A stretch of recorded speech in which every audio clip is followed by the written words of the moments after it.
الحمد لله الحمد لله نحمده ونستعينه ونستغفره ونعوذ بالله من شرور أنفسنا ومن سيئات أعمالنا من يهد الله فلا مضل له ومن يضلل فلا هادي له وأشهد أن لا إله إلا الله وحده لا شريك له وأشهد أن محمدا عبده ورسوله أما بعد فأعوذ بالله من الشيطان الرجيم بسم الله الرحمن الرحيم وهذا كتاب أنزلناه مبارك فاتبعوه واتقوا لعلكم ترحمون. دا سورة انعام دی آیات یوسل پینزه پینزوز دی پارا تمه دا سورت شپږم دی نو پدی کی دا بیان دی چې وهذا کتاب دا قرآن مجید سے دی دا یو کتاب دی انزلناه چې موږ نازل کړی دی مبارکن ډیر د برکت والا کتاب دی فاتبعوه د دې قرآن پیروي وکړئ واتقوا ویریږئ لعلکم شاید تاسو باندې به ترحمون رحم وشي. نو په دې آیات کې دا معلومه شوله چې دا قرآن چې دی الله یې موږ نازل کړی دی دا د برکت والا کتاب دی.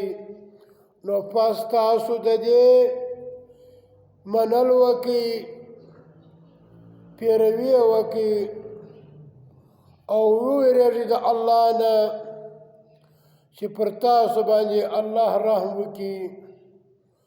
نو اوس خبره پر دې درته کوم چې زموږ علماء سو پیران سو هغه جاهلان د کلي نوابانو خانان ملکان کوي کفر کوي شرک کوي بدعات کوي منافقت او خلقو ته دا بیان کړی دی چې اللهم اجرني دی وای بستا ټول ګناهونه معاف دي سبحان الله وبحمده سبحان العظیم دی وستا ټول ګناهونه معاف دي لا اله الا الله دی وستا ټول ګناهونه معاف دي. په دې خلق نه پوکي که یو سړی کافر و مشرک په اخلاص باندې توبه وکړله او د الله و دین ته یې غاړه کښېښوله کفر شرک منافقت یې پرېښوی نو رب کائنات وایي زه به د ده هغه بد عملۍ چې ده په کفر کې کړی وی په شرک کې کړی هغه به زه ده ته په نیکو اعمالو سره اور بدل کړم. کله چې سړی مسلمان سو اسلام یې ومني اسلام یې قبول کړي بیا به دی چیش کوي د ده هر نیک عمل چې دی یو په لسه په سله په وسوه چې څومره قدر اخلاص یې هغونه قدر ثوابونه به الله ورکوي.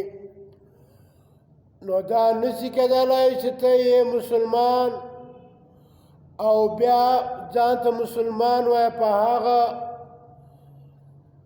اذکار باندې پوهېږې نه برته مسلمان یې د الله قرآن وایې په پوهېږې نه سبحان الله وایې نه په پوهېږې استغفر الله وایې نه په پوهېږې الله اکبر وایې نه په پوهېږې او ملایانو درته ویلي دي چې ستا یو عمل په کروڑونو دی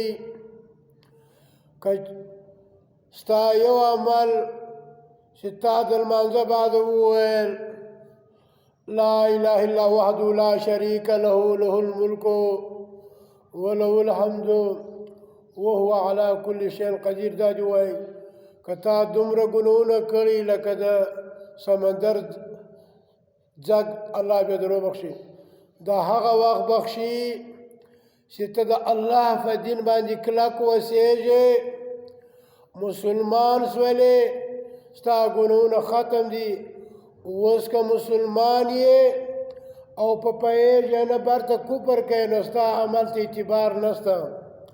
ستا هغه عمل ته اعتبار شته چې ته په هغه باندې پوه یې، چې کوم ذکر کوې په هغه به پوه یې، بیا به هغه بدعملي نه کوې، هغه ګناه به نه کوې، هغه رشوت به نه خورې، هغه سود به نه کوې، هغه تعویذونو، چاشتونو، خوردې، نظرونه، دروژونه به بیا نه کوې. او که ته کوې نو ستا او د ابوجهل فرق نشته، لکه څه رقم چې هغه کافر و ته هم د هغه رقم کافر او مشرک یې. نو خبره دا ده هر شی چې وایې په هغه به ځان پوه کوې، که پوه نه او صرف منګړت خبرې دي او د ملایانو د امنلي، په دې سره ته خلاصېدلی نه سې. لکه دا رقم په سوره فرقان کې دي الا من تاب و آمن و عمل صالحا، الا مگر هغه خلک چې کفر یې پرې شوی، شرک یې پرې شوی، منافقت یې پرې شوی، مگر هغه کسان چې په اخلاص توبه وکړه. الا من هغه څوک من تاب چې توبه وکړه و آمن ایمان راوړی وعمل عملا او عمل وکړي صالحا د نیکو. نیک هغه ته چې د الله له طرفه پر هغه عمل به د الله امر وي، نبي به کړی وي او نبي به صحابو ته بیان کړی، صحابو په هغو باندې عمل کړی. هغه ته نیک نه وایي چې هغه وي بدعت. لکه د لمانځه بعد کې دعاګانې دا بدعت دي. لکه د ماخستن د لمانځه سره 6 رکعاته یا 8 رکعاته تراویح کول دا بدعت کار دی. په دې ته ثواب غواړي، په دې ته د الله د عذاب مستحق جوړېږي. یا د مړي په کور کې دعاګانې کوي، لاسونه پورته کوي، دا بدعت کار دی. او د مړي په وخت کې د پټېدلو دعاګانې کوي او تعویذونه کوي، چاشتونه کوي، بېدیني کوي او اسقاطونه ورکوي. دا عمل د الله په در نه دی قبول، بلکې دا عمل مردود دی. په دې سره به ته جهنمي یې. الله چې کوم څوک د کفر توبه وکړله، ایمان یې راوړي او عمل یې وکړي نیک هغه څه چې د الله په قرآن ثابته وه، د نبي په سنتو ثابته وه، نو فاولئک به دغه خلک چې دي یبدل الله به بدل کې د دوی سیئاتهم د دوی ګناهونه حسنات په نیکۍ باندې. کافر مشرک ولو ایمان یې راوړی، الله زه به هغه د ده بد عملي په نیکۍ وربدل. وکان الله دوی الله پاک غفور بخښونکی رحیم مهربان.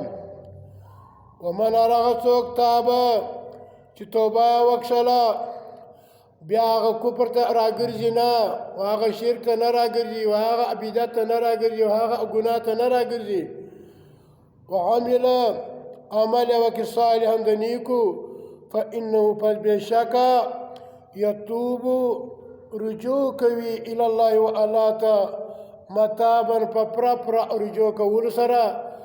بیا هغه عمل ته برته او نه راګرځي، که هغه غلا وي، که زنا وي، که هر هغه بد عملي بیا هغه ته او نه راګرځي.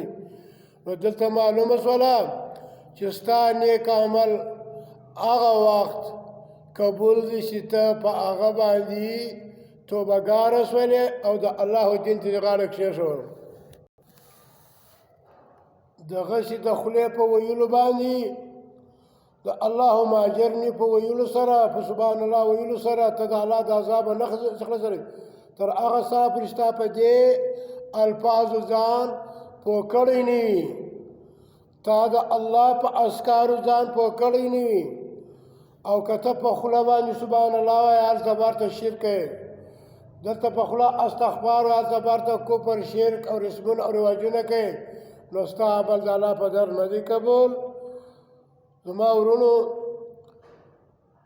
باید چې موږ د الله قرآن ته غاړه کړي په هغه عمل وکړو او تر بلې پورې ورسو